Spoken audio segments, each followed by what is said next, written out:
Now, a secure maritime environment is necessary for the achievement of the nation's transformation agenda. Now, this was the view of the Senate President David Mark at a gathering on the economics of maritime defense and national prosperity in Abuja. The Senate President also called for other sources of funding for the Navy.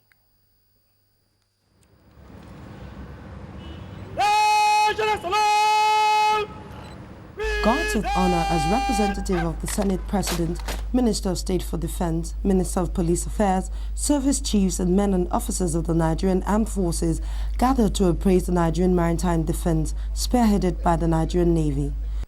Done with the ceremonies, Nigeria's Senate President, represented at the event, blamed the long era of military rule for the dilapidated platform of the Nigerian Navy, which is charged with the constitutional duty of protecting Nigeria's vast waters.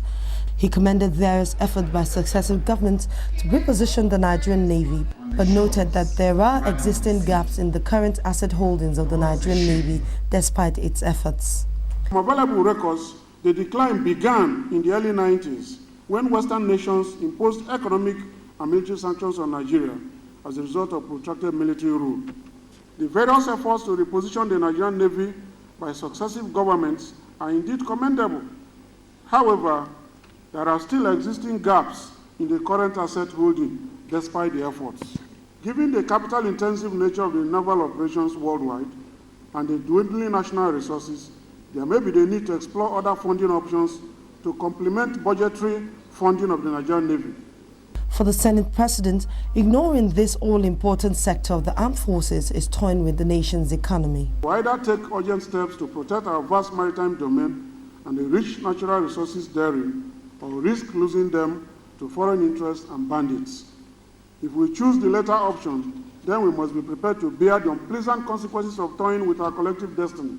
The Chief of Naval Staff said the strength and influence of any littoral state like Nigeria is determined to a large extent on the control it has on its maritime domain and its maritime defense.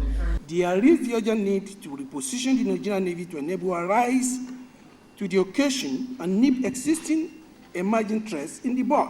It therefore makes sense to posit that any investment in the Nigerian Navy to build credible sea power that will guarantee our maritime defense is an intelligent investment. With 90% of Nigeria's wealth tied to the maritime environment, the consensus at this gathering is that a virile and well-equipped Navy will ensure that Nigeria tackles emerging maritime security challenges such as piracy, illegal bunkering, and threats of terrorist attacks on the nation's critical offshore installations. Amaka Nwajugu, Channels Television News.